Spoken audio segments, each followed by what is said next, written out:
হরে কৃষ্ণ সন্ধ্যার আগে হরে কৃষ্ণ হরি বল মা সূর্য অস্ত যাবে ঠিক সেই সময় দেখবে দ্বিজকুল অর্থাৎ পক্ষীরা দ্বিজকুলের মধ্যে অনেক আছে যেমন ব্রাহ্মণের এক নাম দ্বিজ সর্পের এক নাম দ্বিজ কারণ সাপ প্রথমে ডিম হয় তারপরে সর্পরূপ আসে তাই না পক্ষীর এক নাম দ্বিজ পক্ষীর প্রথমে ডিম হয় তারপরে তার স্বরূপ পায় তেমনি ব্রাহ্মণের এক নাম দ্বিজ মাতৃগর্ভ হতে জন্ম হলে পুত্র এবার যখন উপনয়ন হয় অর্থাৎ যজ্ঞসূত্র যখন তার গলদেশে আসে তখন সে হয় দ্বিজ অর্থাৎ ব্রাহ্মণ জন্মের মুহূর্তে সে ব্রাহ্মণ নয় ব্রাহ্মণ ঔরসে তার জন্ম হয়েছে কিন্তু যতক্ষণ তাকে ব্রহ্ম মন্ত্র দান না করা হচ্ছে জয় রাধে হরে কৃষ্ণ মা হরি বল গোবিন্দ বলছে ওই দেখ শ্রীরাম গগন পানে নয়ন দিয়ে দেয় দ্বিজকুল তারা আপন আপন কলতানে গগনকে মুখরিত করে তারা নীরের সন্ধান নীর মানে জল আর নীর মানে ঘর বাংলা ভাষার মধ্যে তাৎপর্য আছে সবাই ওই জন্য রাগ করো না মা বৈষ্ণব পদাবলী কীর্তন বা ভজনের কীর্তন সবাই বুঝবে না কিন্তু ভোজনের কীর্তন যদি হয় রাগ করো না মা অপরাধ নিষ্ণা রাধে রাধে হরে কৃষ্ণ বাবা হরি বল হরি বল আহারে নীরের সন্ধানে তারা চলে যাচ্ছে তাই গোবিন্দ বলল আর নয় আমাদেরও গৃহে ফিরতে হবে শ্রীদাম পাল জড়ক কোন পাল লক্ষ্য করো মা মহারাজ পরীক্ষিত যেমন তার বেলি অবসান জেনে 7 দিন মাত্র পরমায়ু যখন জানতে পারলেন ওই যে মৃগয়া শিকার করতে গিয়েছিলেন না হরিণ শিকার করতে গিয়েছিলেন একটা কথা বলি বাবা হরিণের মাংস হলো শুদ্ধ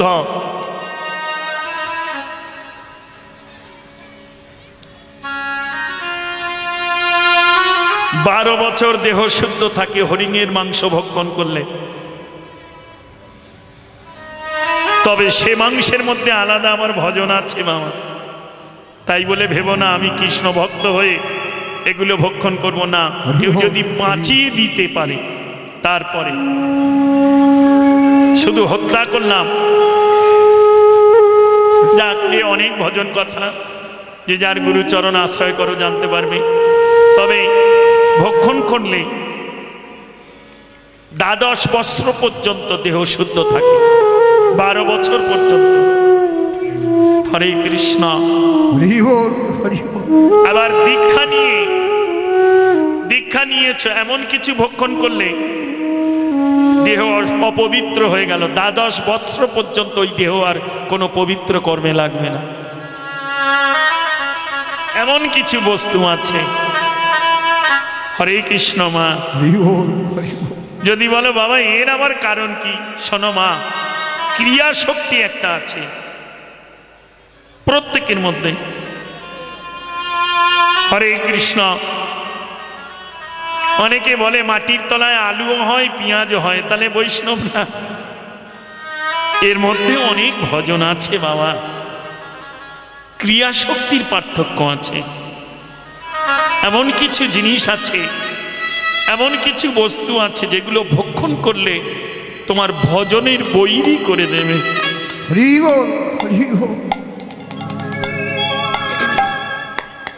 আর একটা কথা মা শুধু নিরামিষ আহার করলে হবে না সাত্বিক আহার মানে কি স্বল্প আহার আহারের মধ্যেও তাই পণি হয়েছে বলে উদর পূর্ণ করে পাবো এটা ভক্তের লক্ষণ নয় স্বল্প আহার, যতটুকু জীবন রক্ষা পায় ততটুকু আহার। হরে কৃষ্ণ বাবা। বিজ্ঞানও বলে যারা কম খায় তারা বেশি বাঁচে মা, যারা বেশি আহার করে তারা বেশি দিন বাঁচে না। দেখবে জ্ঞানী গুণী পণ্ডিত মণি ঋষি দেখবে খুব কম আহার, সাত্বিক আহার, স্বল্প আহার করে। আমাদের মতো রাধে রাধে।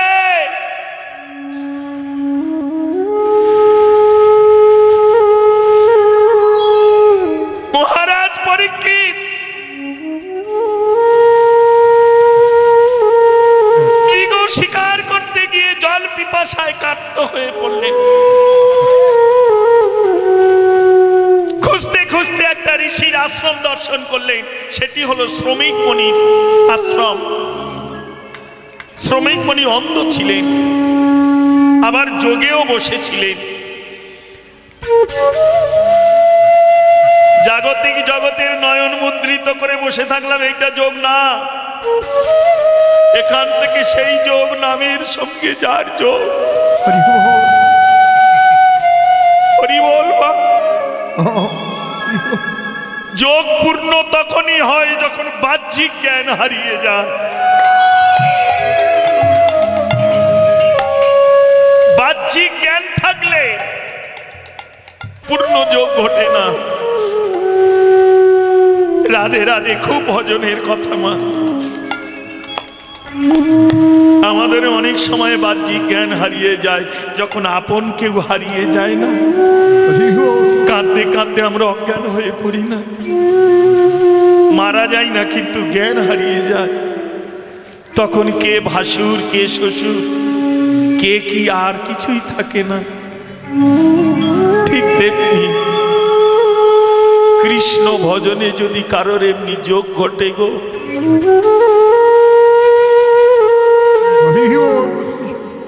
রাধে রাধে মা। হরে কৃষ্ণ হরি বল। যদি হয় তার যোগ, কবু না হয় তার বিয়োগ। বিয়োগ হইলে সে আর না জিয়য়।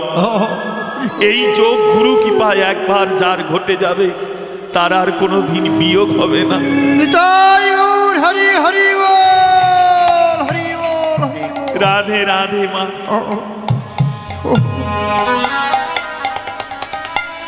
মহারাজ পরীক্ষিত অনেকবার নিবেদন করেছিলেন, কিন্তু যোগী তো যোগে বসে আছে, বাহ্যিক জ্ঞান হারিয়ে গেছে। মহারাজ পরীক্ষিতের কাতর প্রার্থনায় কর্ণপাত করলেন না। মহারাজ পরীক্ষিত ভাবল আমার রাজত্বে থেকে, আমার এখানেই আমার রাজত্বের সব ভোগ করে আর আমি রাজা হয়ে আমাকে একটু জল দিল না। একে জানিয়ে যাব আমি কে। তীরের আগায় মৃত সর্প নিয়ে ওই শ্রমিক মণির গলদেশে ঝুলিয়ে দিলেন। মহারাজ পরীক্ষিত চলে গিয়েছিলেন। লক্ষ্য করো মা, তবে এখানেও একটা জায়গা আছে। এই কর্মটা যখন করেছিলেন তখন কিন্তু ওনার মাথায় ছিল বিরাট রাজার মুকুট। ওই জন্য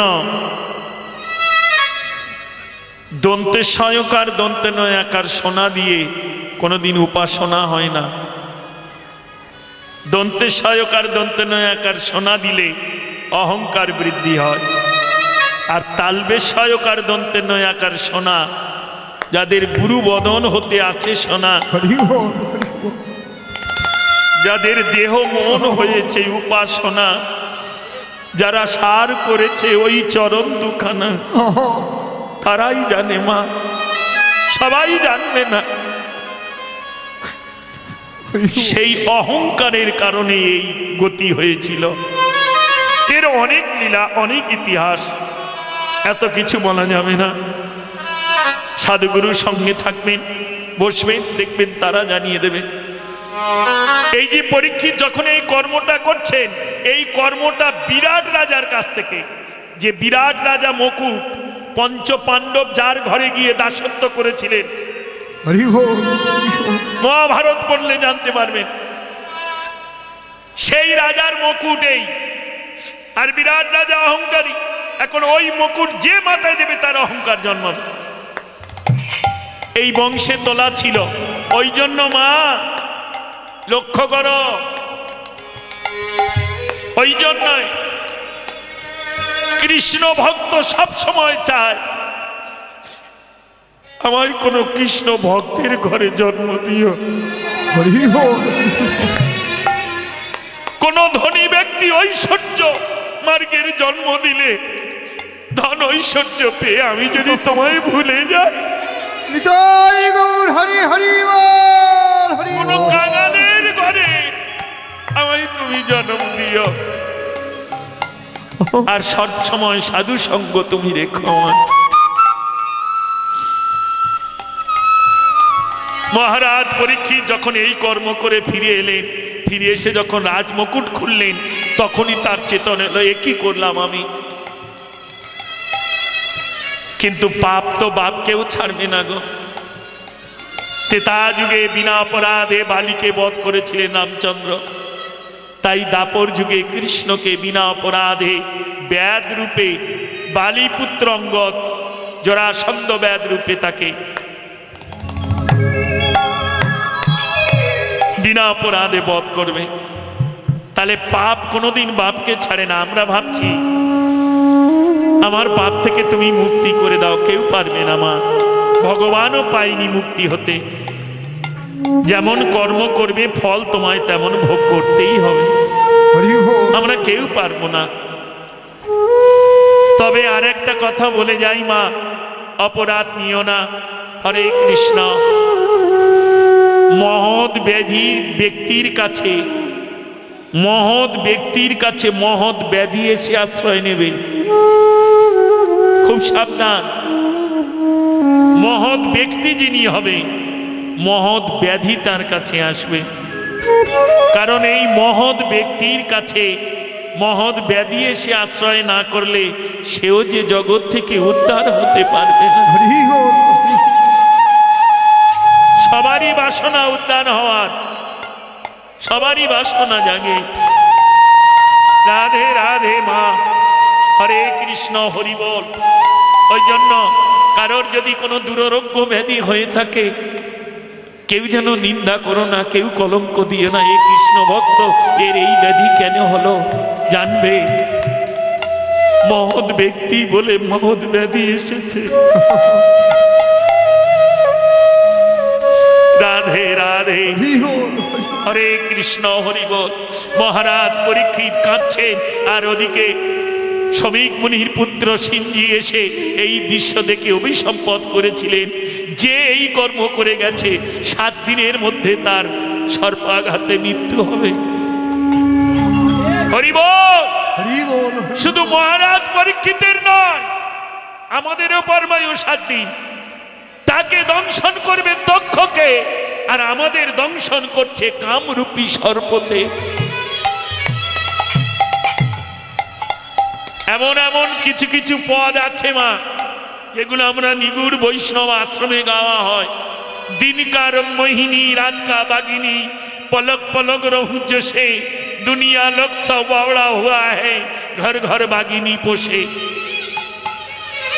এ জীবনে স্ত্রী সুন্দরী রমণী সবাই পায়, কিন্তু সহধর্মিনী সবার কপালে জোটে না মা। হরি বল। হরি।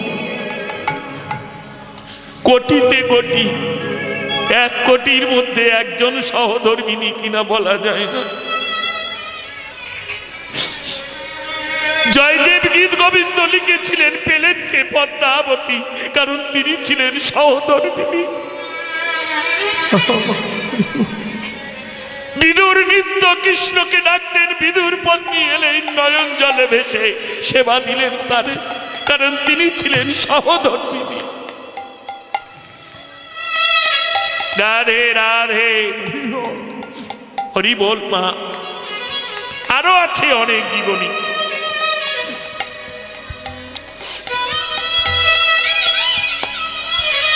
মহারাজ পরীক্ষিত 7 দিন পর বায়ু জানতে পেরে পুত্র জন্মেঞ্জয়কে কাছে ডেকে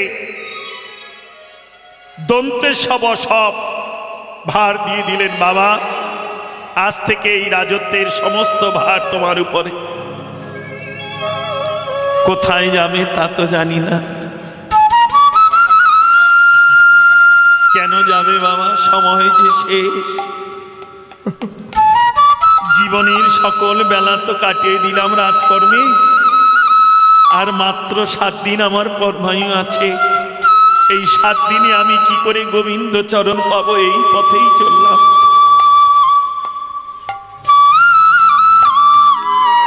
যোগীর কাছে গেল, যোগী বলল যোগে বসো। মুনির কাছে গেল, মুনি বলল ধ্যান করো। পূজারীর কাছে বলো গেল, পূজারী বলল পূজা অর্চনা করো। বৈষ্ণবের কাছে যখন গেলেন, ব্যাসপুত্র সুখদেব বললেন একমাত্র হরি কথা শ্রবণ করো। নবদিদা ভক্তির প্রথম স্থান হলো শ্রবণং, কীর্তনং দ্বিতীয়। কীর্তন করতে হবে না, শুধু শ্রবণ করো, তাতেই আকুল মন প্রাণে আমার রাধা গোবিন্দের নিষ্কাম ব্রজলীলা যদি শ্রবণ করতে পারো, অনায়াসে তুমি সেই চরণ লাভ করবে। গঙ্গার তীরে বসলেন হরিকথা শ্রবণে। 7 দিন 7 রাত এই হরিকথা। লক্ষ্য করো মা, আমরাও যখন হরিকথা শুনতে বসবো শুধু এইটুকু মনে রাখবো, এই বুঝি আমার শেষ হরিকথা শোনা। আর যদি হরিকথা শোনা না, আবার যখন হরি বলবো তখন মনে করতে হবে এই বুঝি আমার শেষ বলা।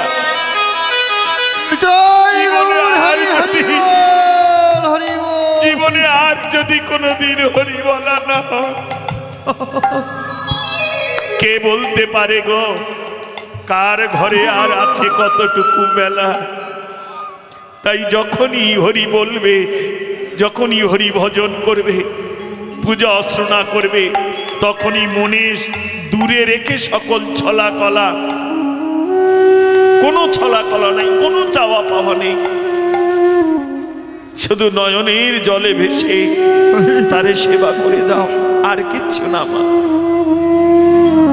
ঠিক মহারাজ পরীক্ষিত যেমন হরিকথা শুনতে বসলেন, বেলি অবসান জেনে, তেমনি শ্রীরামকে দেখালো। শ্রীরাম ওই দেখ, আর না, পরীক্ষিত যেমন তার সকল পাল,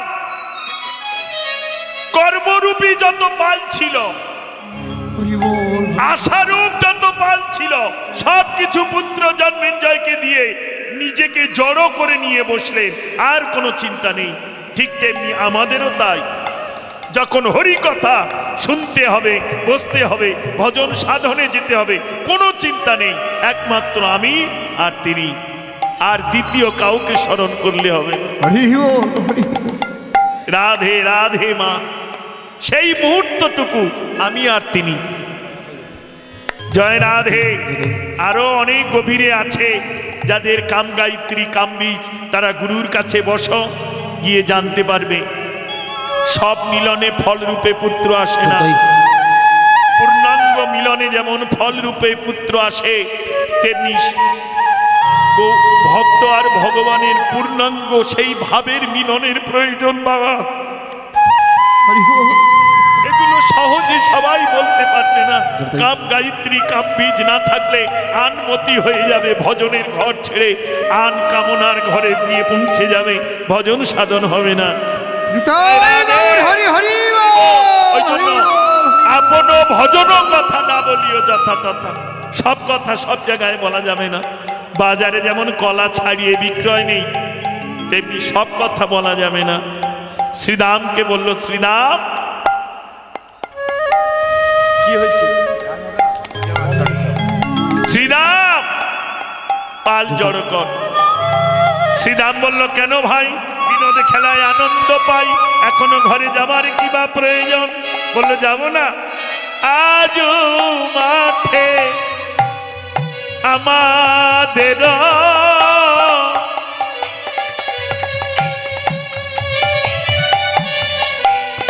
বিলম্ব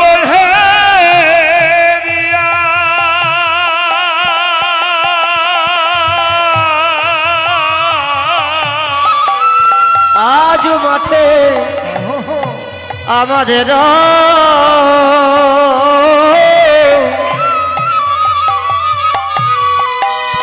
বিলম্ব হে দিয়া হরি আজ মাঠে আমাদের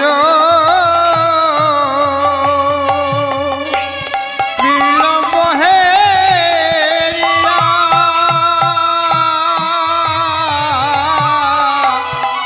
আজ মাঠে ওই দিন না, আজই এই মুহূর্তে আমাদের বিলম্ব হয়ে গেছে। বিলম্ব হে রিয়া। আজ মাঠে আমাদের বিলম্ব হে রিয়া। হ্যাঁ না বুঝি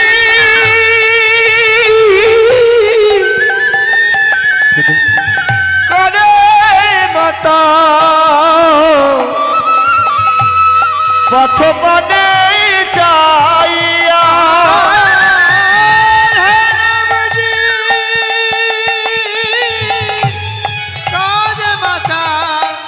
কত বানে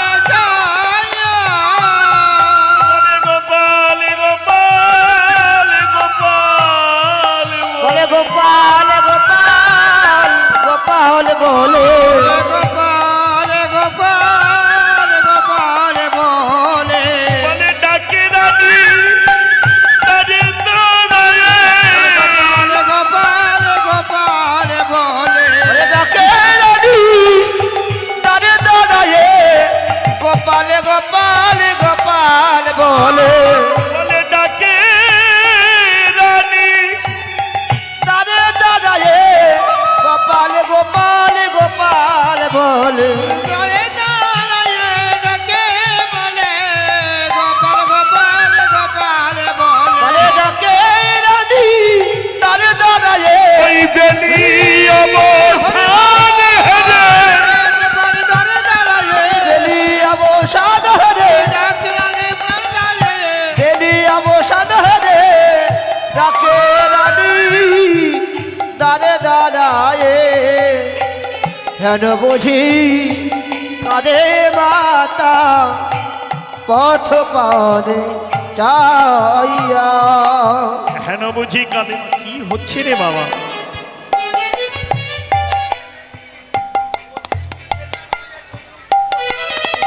হ্যাঁ হ্যাঁ সত্যি বাবা রে, এই জীবনের প্রথম আমি গান করতে এসেছি তো, এর আগে কোথাও গান করিনি বাবা, তাই না? এই নিয়ে 3 বছর এলাম এখানে। হেন বুঝি কাঁদে মাথা পথ পানে চাইয়া। লক্ষ্য করো, হরে কৃষ্ণ, হরি বল হরি বল আমরাও কাঁদি সবাই, গোবিন্দের কাছে আমরাও সবাই কাঁদি গো, কিন্তু এমন ভাবে কাঁদি যে আমাদের কান্না গোবিন্দ এরও কারণ আছে। রাধে রাধে। হরি বল হরি বল ভক্ত 2 প্রকার। এক ভক্ত হলো স্বার্থবাদী ভক্ত, সে কাঁদে গোবিন্দ চরণে কাঁদে, কিন্তু গোবিন্দের জন্য কাঁদে না, নিজের সুখের জন্য সর্বক্ষণ গোবিন্দের কাছে কাঁদে। হরি বল হরি বল আর এক ভক্ত হলো স্বার্থবাদী নয়, নিষ্কিঞ্চন বৈষ্ণব যাদের বলে, তারা ভগবানের কাছে কাঁদে ভগবানকেই সুখ দেওয়ার জন্য। হরি বল হরি বল হরে কৃষ্ণ হরি বল। ভগবানের কাছে কাঁদে ভগবানকে সুখ দেওয়ার জন্য।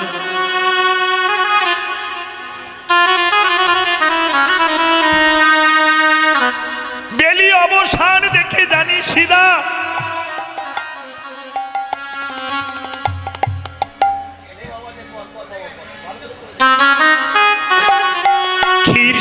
নবনীর থালি নিয়ে, ক্ষীরসর থালি নবনীর থালি নিয়ে মা দাঁড়িয়ে আছে। কোন জায়গায় লক্ষ্য করো মা, আমরাও দাঁড়াই, আমরাও গোবিন্দকে ডাকি, দাঁড়াই, আমরা দাঁড়াই কামনা বাসনার পথে, আর মা দাঁড়িয়েছে ভক্তির পথে। নবদিদা ভক্তির থালি সাজিয়ে নিয়ে। হেন বুঝি কাঁদে মা,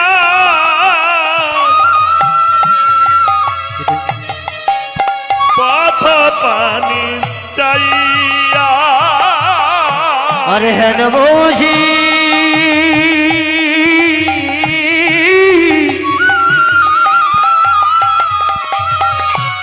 করে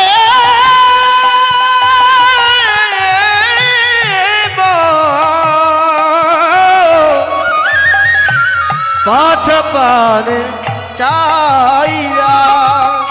আইরে গোপাল আইলা ফিরে, আয়না গোপাল আয়না ফিরে, সারাদের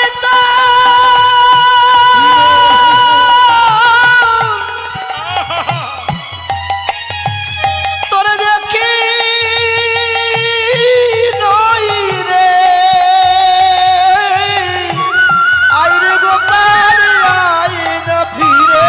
সারাদিন তো দেখি নাই রে, আয়না গোপাল আয়না ফিরে। ওই বেলিও সাদাও কালে আইরে গোপাল আইরে ফিরে। ভক্তির ডালে, ভক্তির পথে দাঁড়াইয়ে, ভক্তির পথে দাঁড়াইয়ে,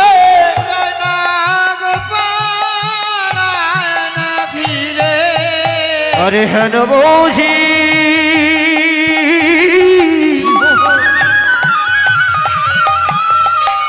করে মোটা পথ পানে চাইয়া। জানি তাই হেন বুঝি কাঁদে মাতা। শ্রীরাম মৃদু মৃদু হাসছেন।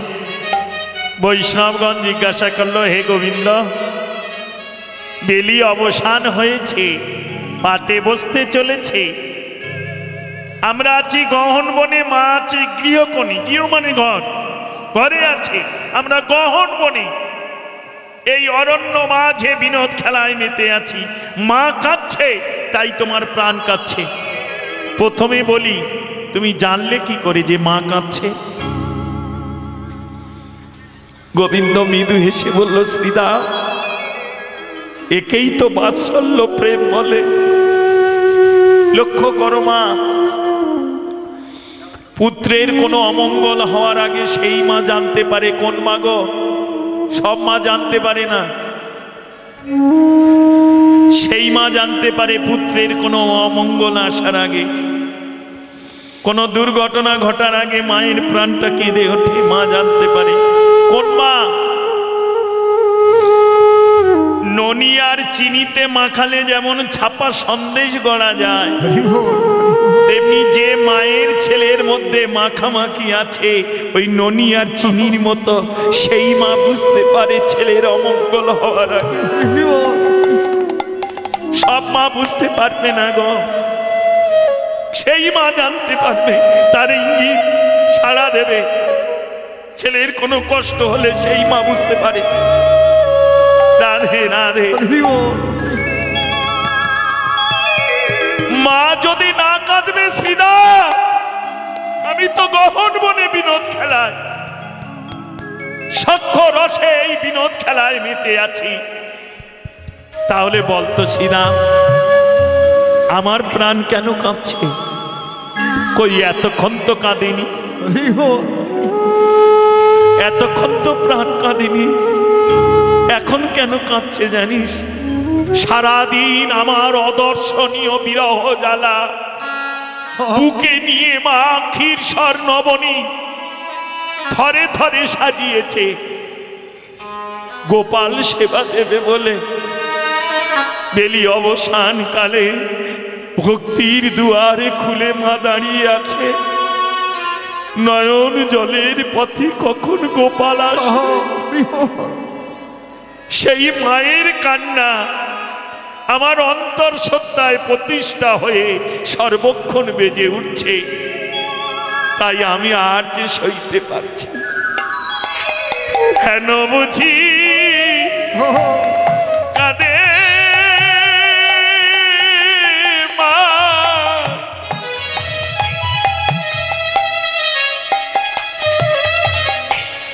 পথ পানে চাইয়া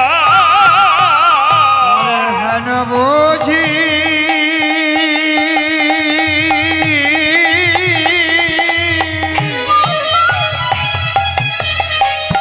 কাঁদে মা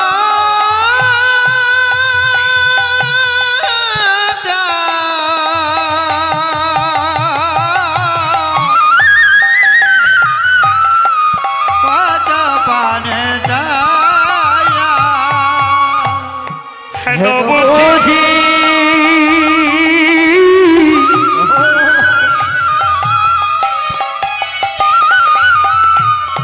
কাঁদে মা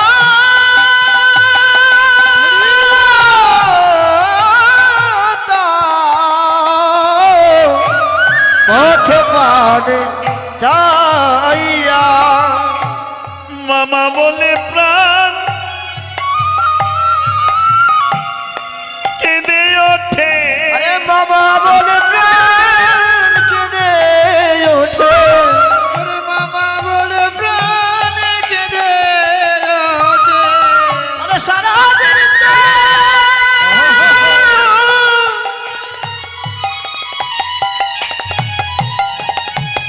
আমি দেখি নাই গো মামা বলে প্রাণ কেঁদে ওঠে। আমি সারা দিন তো দেখি নাই গো। বলে চল চল মামা বলে প্রাণ কেঁদে ওঠে। চলে চলে বলে ঘর ফিরে মামা বলে প্রাণ কেঁদে ওঠে। মামা বলে প্রাণ কেঁদে ওঠে। আরে হেন বুঝি কাঁদে মাতা পথ পানে চাইয়া। হেন বুঝি কাঁদে মা। মা কাঁদছে বলে আমার প্রাণ কাঁদছে। বৈষ্ণব চূড়ামণি এক পাশে দাঁড়িয়ে বললে, হে গোবিন্দ, তাই যদি হবে, তোমার অদর্শনীয় বিরহ জ্বালা, সারাদিন মা তোমায় দেখতে পাইনি, সেই বিরহ জ্বালা বুকে নিয়ে মা তোমার সেবার জন্যে ক্ষীরসর নবনী থরে থরে সাজিয়ে তোমার জন্যে কাঁদছে। মেনে নিলাম, কিন্তু তুমি বলো তো গোবিন্দ, ইহ জগতের কত অনুরাগী ভক্ত আছে যারা তোমার এক পলক দর্শনের জন্য দিবারাত্র কাঁদছে। তুমি কি তাদের কান্না সইতে পারো না? বলো না। নাকি এরা কেউ কাঁদতে জানে না? গোবিন্দ বলল, শোনো বৈষ্ণব ঠাকুর, সবাই কাঁদে, কিন্তু আত্মসুখে আমার মায়ের মতো গোপাল সুখের জন্য কেউ কাঁদে না। সত্যি করে বলো তোমার, এই রাতের বেলা পরম বৈষ্ণব মন্দিরে এসে, অর্থাৎ শিবের মন্দিরে এসে বলো তো, কোনদিন মন্দিরের দ্বার খুলে বলেছ, গোবিন্দ তুমি কেমন আছো?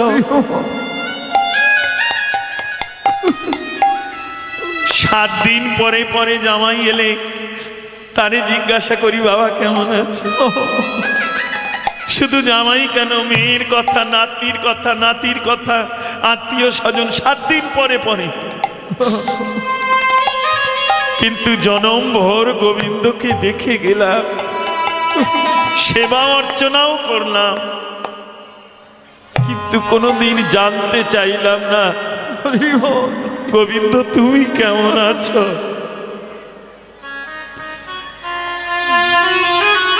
এটাই ভজন মা। হরি যেদিন বল। প্রকৃত মন থেকে এবং ভজনে আসবে, সেদিন দেখবে গোবিন্দ তোমার কাছে। রাধে রাধে। বৈষ্ণব মহাজন বলছেন, যদি করো ভালোবাসা, আগে করো ভালোবাসা। বাসা ভালো না হলে ভালোবাসার মানুষটাকে ধরে রাখতে পারবে না। হরি বল। বাসা মানে ঘর। এ জীবনে যার ঘর ভালো না, সে হাজার ভালোবাসা করলেও ভালোবাসার মানুষকে ধরে রাখতে পারে না। নিতাই গৌর হরি হরি বল হরি বল হরি বল। হরে কৃষ্ণ মা।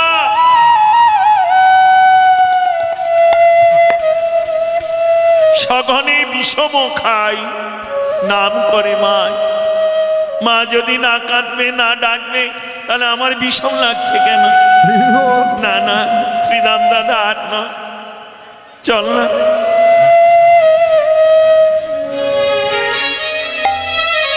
বেলিয়াব শান হইল,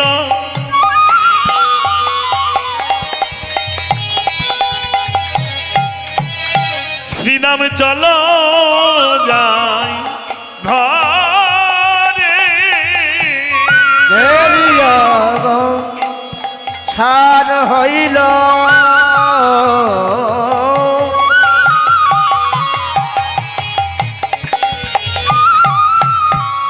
সিধমে চলো যা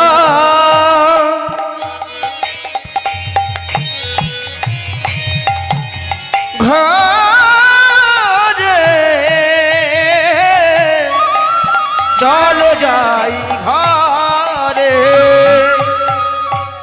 বেরিয়াব প্রাণ হরে,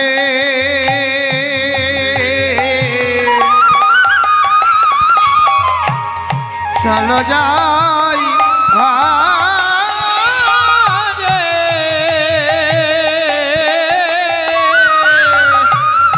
বেলিয়াব শান হইল, শ্রীরাম চলো যাই ঘরে। বেলিয়া শান হইল, চলো যাই ঘরে। মায়না দেখিয়া প্রাণ,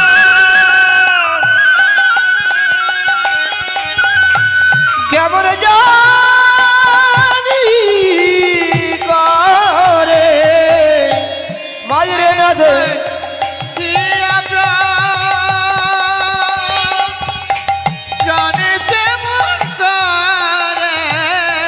আরে রেলিয়া বসান চলো যাই ঘরে। শুধু মা কাঁদে না, আমার প্রাণ কাঁদে। মা কাঁদে না, আমার প্রাণ কাঁদে। ওরে মা কাঁদে না, আমার প্রাণ কাঁদে। আমি আছি পরে গহন বনে, ঘরে মা কাঁদে না, আমার প্রাণ কাঁদে। আমি আছি পরে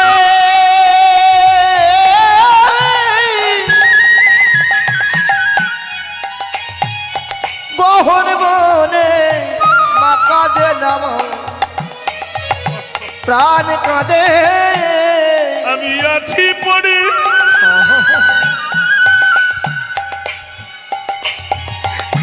এই গহন মধ্যে।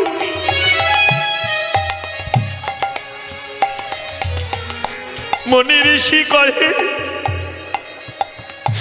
যার লাগে জগতে কাঁদে সেই গোবিন্দ কাঁদে নিরজনে।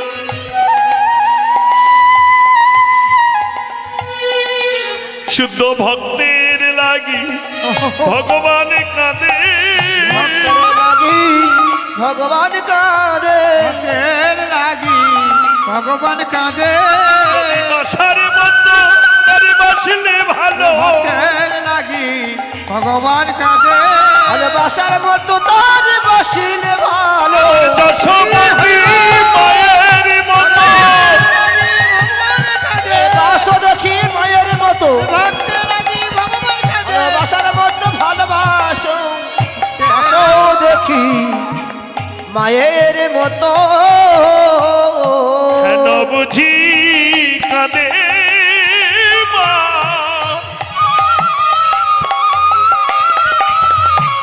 পথ পানে চাইয়া আরে হেন বুঝি কাঁদে মাতা, পথ পানে চাইয়া। হরে কৃষ্ণ, হরি বল মা।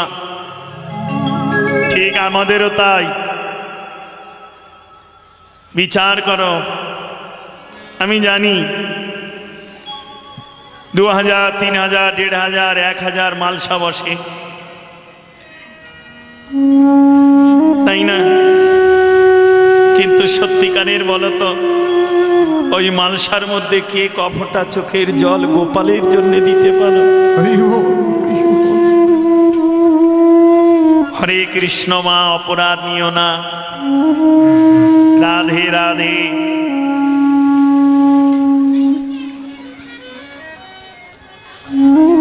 সেবা দিতে গেলে আগে নিজেকে সমর্পণ করে দাও। নিজেকে সমর্পণ যতক্ষণ না করতে পারবে ততক্ষণ সেবা হবে না।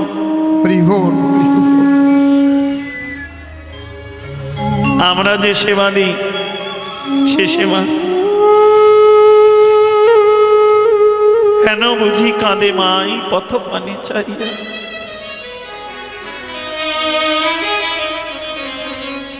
বেলি অবসান হইল, চলো যাই ঘরে। চলো যাই ঘরে, মায়ে না দেখিয়া প্রাণ কেমন জানি করে। আরে শ্রীদামের শুধু মা কাঁদে না, আমারও প্রাণ কাঁদে। চলে চলে এবারে ঘরে ফিরে যাই। কানায়ের কথা শুনি কহে বসু না। কানাইয়ের কথা শুনে কহে বসো দাও। কানাইয়ের কথা শুনে কহে বসো কে ফিরাবে জনা ধেনু ঘন কে ফিরাবে চরা ধেন কহ ভরসা। কে ফিরাবে তোরা ধেন কায়ে ঘন বলে তোরে মানে তোরে জানি। তারা তোরে মানে তোরে যারে, তোর মনে তোরে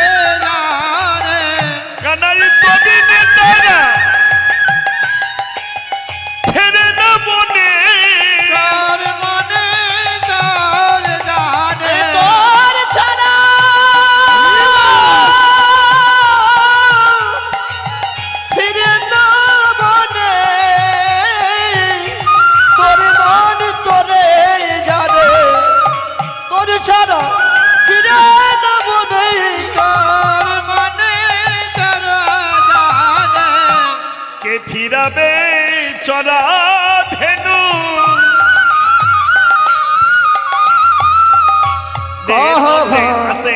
দেহের মধ্যে আমাদেরও চরা ধেনু আছে, তাই না?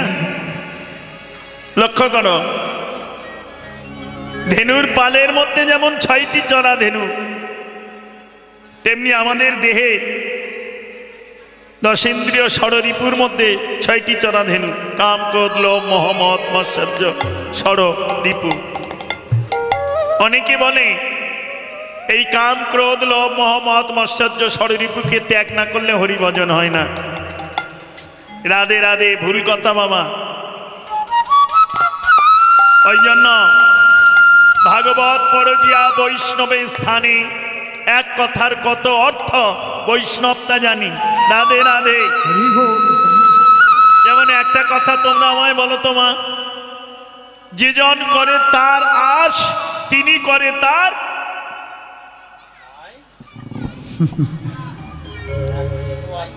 মায়েরা বলো কি করে? সর্বনাশ।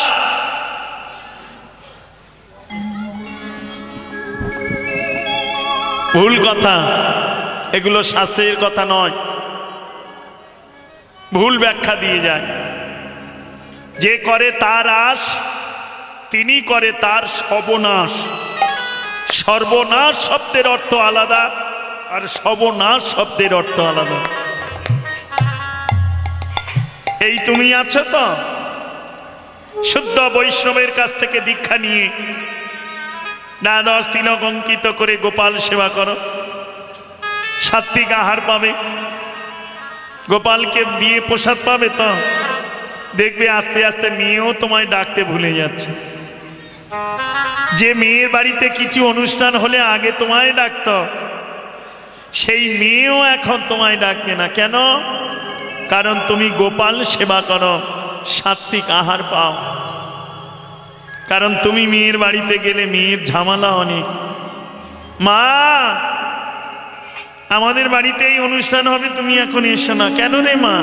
আমি না গেলে যে তোর কোনো কর্মই উদ্ধার হতো না, আর আজকে তুই আমায়, তুমি এখন তো গোপাল সেবা করো।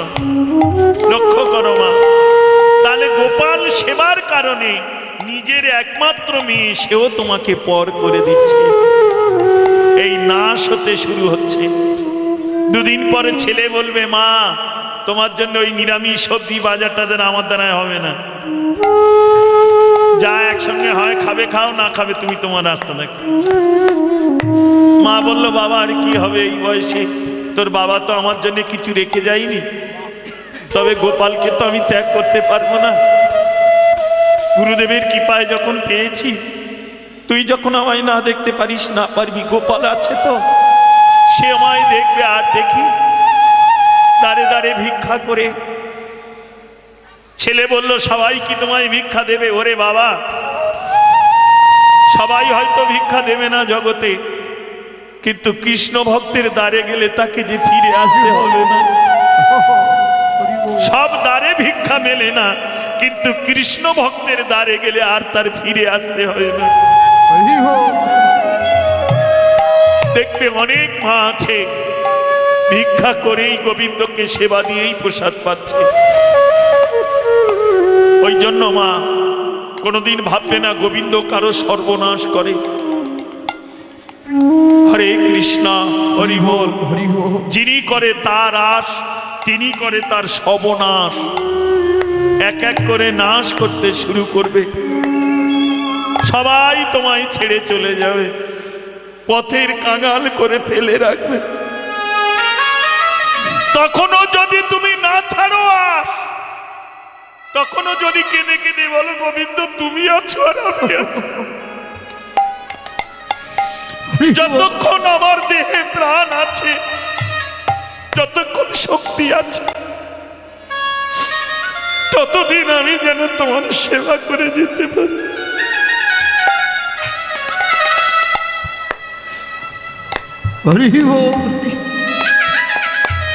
তাতেও যদি না ছাড়ে আশ, অন্তিম দিনে গোবিন্দ হয় তার দাসের দাস। অন্তিম দিনে হরে কৃষ্ণ। সব সময় নয় মা, কারণ গোবিন্দ যার দাস হয় আর যে তাকে থাকার অধিকার থাকে না। নিতাই গৌর হরি হরি বল। গোবিন্দ যার দাস হয়, গোবিন্দ তাকে এখানে রাখে না, তার নিত্য লীলাধামে নিয়ে চলে যায়। হরে কৃষ্ণ হরি বল বাবা। রাধে রাধে মা। চরাধেনুকে ফিরাবে কানাই। বসুধামের কথা শুনি গোবিন্দ মৃদু মৃদু হাসে। বসুধাম বলল, কানাই রে, ওই দেখ ওই যায় তো চরাধেনু পা ফিরা রে।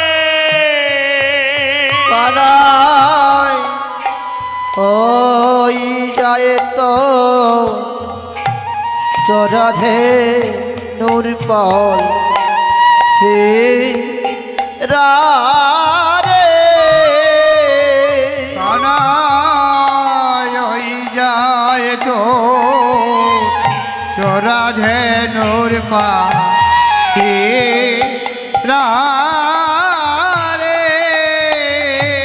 কানাই একবারে ফিরাইলাম, দুবারে ফিরাইলাম।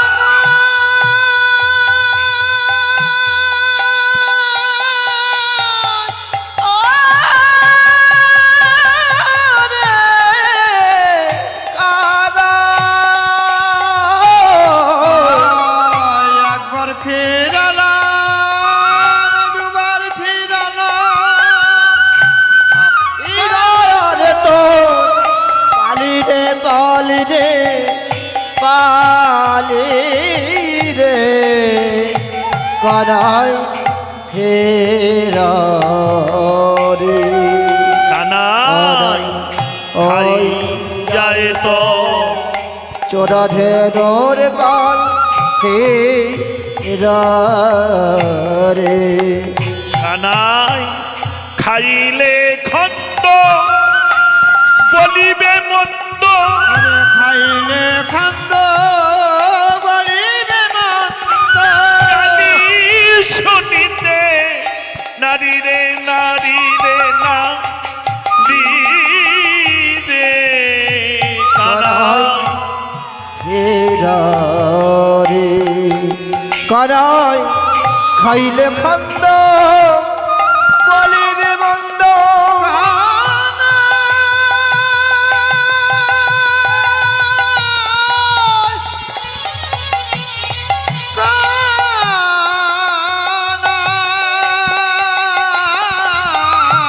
খাইলে খন্দ বলিবে মন্দ, কালি শুনিতে কেবা নারী রে নারী রে নারী রে। কানাই ফেরা রে। কানাই ওই যায় তো চরাধেনুর পাল ফেরা রে।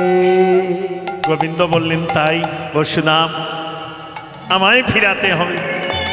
দ্বাদশ রাখালের মধ্যে এক রাখালের নাম হলো বসুধাম, কৃষ্ণ অংশুমান। দ্বাদশ রাখালের মধ্যে বসুধাম নামে সখা যখন এই কথা বললেন ফিরা, তখন আর বিলম্ব করল না। গোবিন্দ বলল, তবে তাই হোক, আমায় যখন ফিরাতে হবে আর বিলম্ব না করে এবারে চাঁদ মুখে দিয়াবেন।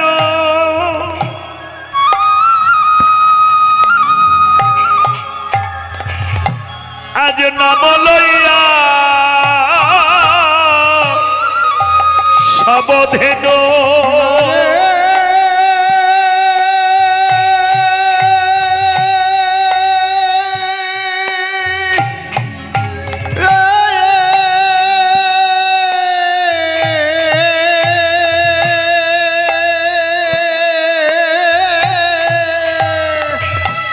চাঁদ মুখে ধিয়াবে না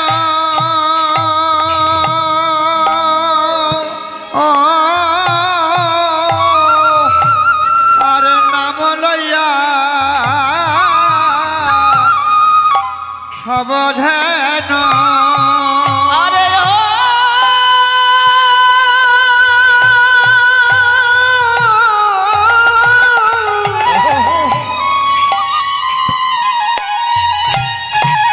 ও চাঁদ মুখে দিয়া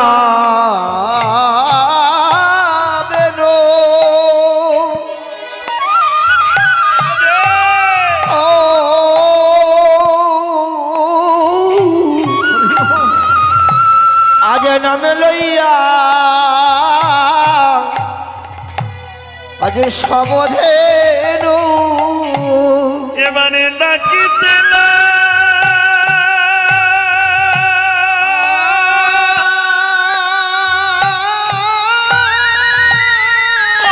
গিল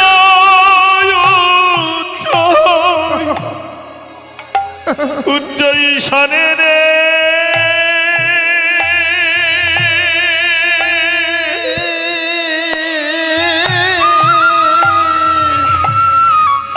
ডাকিতে না গিল উচ্চ ঈশ্বরে ডাকিতে না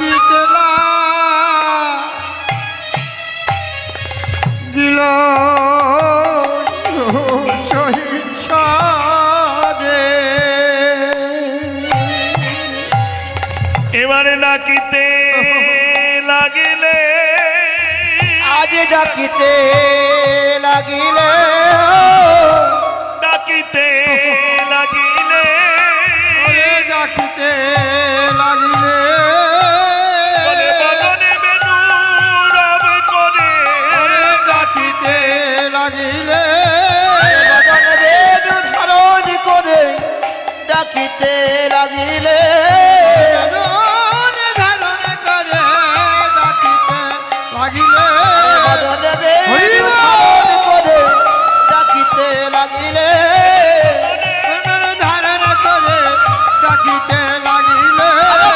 বেনু ধারণ করে ডাকিতে লাগিলে লাগিলে অনাদি শ্রী গোবিন্দ ডাকিতে লাগিলে রাধি শ্রী গোবিন্দ ডাকিতে লাগিলে শ্রী গোবিন্দ ডাকিতে লাগিলে বলে যত ধেনুর নাম লয়ে ডাকিতে লাগিলে যত ধেনুর নাম লয়ে ডাকিতে লাগিল যত ধেনুর নাম লয়ে পেলি অবসান জেনে বেরিয়ে বসাবে জানে বেরিয়ে বসাবে জানে বেরিয়ে বসাবে জানে ডাকিতে লাগিলে বেরিয়ে বসাবে জানে ডাকিতে লাগিলে আজ ডাকিতে লাগিল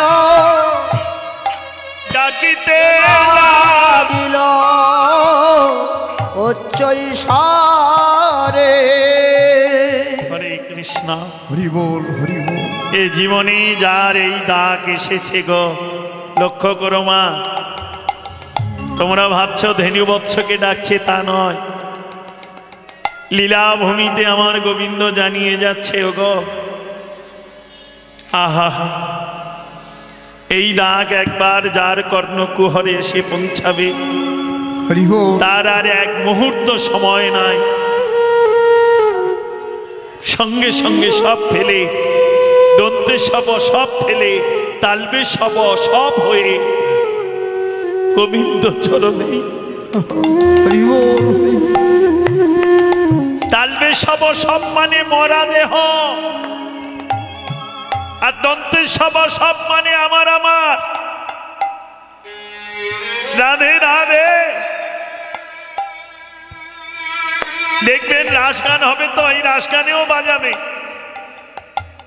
মুরলিক গান পঞ্চমটান গোপীচিত হরণীরে। এখন যেমন বেনু বাজাচ্ছে তখন মুরলি বাজাবে। হরে কৃষ্ণ হরি বল। হরি বল। এই যেটা গোবিন্দের হাতে দেখছেন মা, এই যে বংশী, বেনু, মুরলি, এর তিনটে নাম। এটা গোবিন্দের নাম, এটা স্বয়ং রাধারানী বহু সাধনার ধন। এটা দেবলোকে ব্রহ্মা বৃহস্পতি নামে এক যজ্ঞ করেছিলেন, যে যজ্ঞে 25 পাউ বাঁশের জন্ম হয়েছিল। 25 পাউ। পাউ কাকে বলে গো? এই গাঁট থেকে এই গাঁটের মধ্যখানেরটা হচ্ছে পাউ। 25 পাউ বাঁশের জন্ম হয়। এক এক করে সবাই নিতে থাকে। নবমে বিষ্ণু সারাং, বিষ্ণুর হাতে যে সারাং আছে সেটা 9 পাউ। নবমে বিষ্ণু সারাং। সপ্তমে হরধনু, যেটা শিবের ছিল হরধনু। পরশুরাম তপস্যা করে এই হরধনুকে নিয়ে আসে। হরি বল।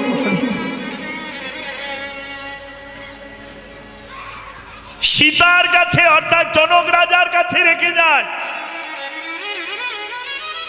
লক্ষ্য করো মা, এর অনেক ইতিহাস, অনেক লীলা কথা আছে। পরশুরাম চেয়েছিল সীতাকে বিবাহ করতে। রামচন্দ্রের সঙ্গে সীতার বিবাহ হতো না, পরশুরাম চেয়েছিল। কিন্তু সীতা তখন ঋতুস্রবা হয়নি, বালিকা ছিলেন। রাধে রাধে। আস্তে আস্তে মা, সামনে আসতে, খুব আস্তে আস্তে আস্তে আস্তে। রাধে রাধে। এই ছোট্ট বালিকা থাকার কারণে পরশুরাম এই হরধনুকে জনক রাজার কাছে রেখে গেলেন।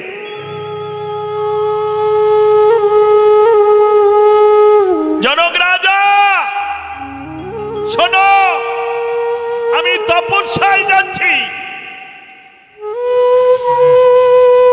যেদিন তোমার এই সীতা উপযুক্ত হবে, যদি এর জন্য স্বয়ংবর সভা করতে হয় করবে, কিন্তু একটাই কথা, এই হরধনু যে ভাঙতে পারবে তার সঙ্গে তোমার সীতার বিবাহ দেবে। হরি বল। হরি বল। এই যে সপ্তমে হরধনু, এটা কিন্তু শিবের,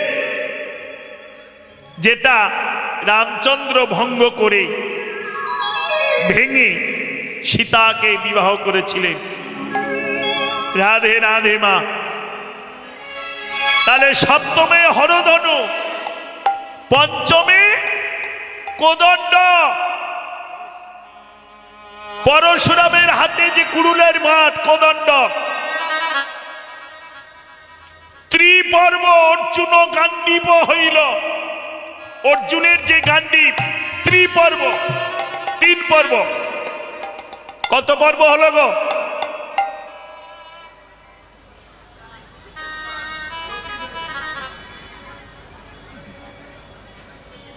কত পর্ব হলো মায়েরা?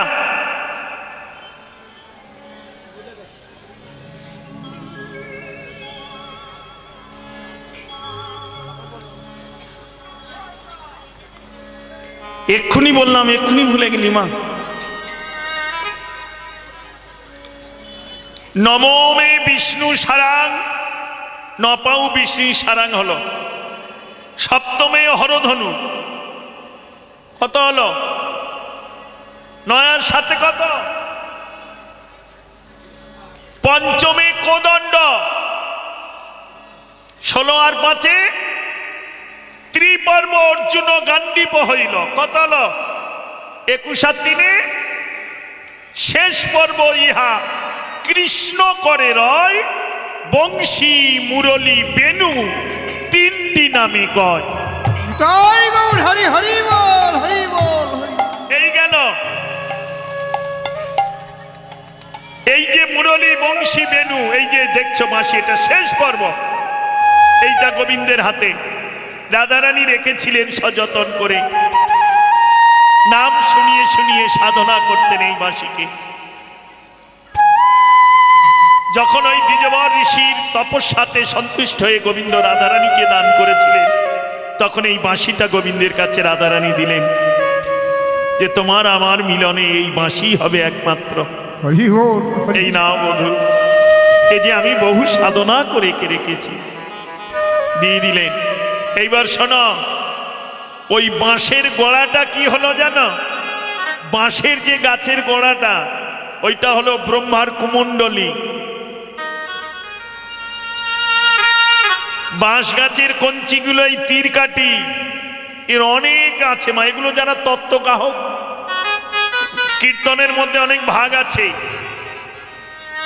কীর্তনের মধ্যে অনেক রাধে রাধে বাবা। হরে কৃষ্ণ হরি বল হরি বল। গোবিন্দ সেটাই যখন আজকে বাজিয়েছেন,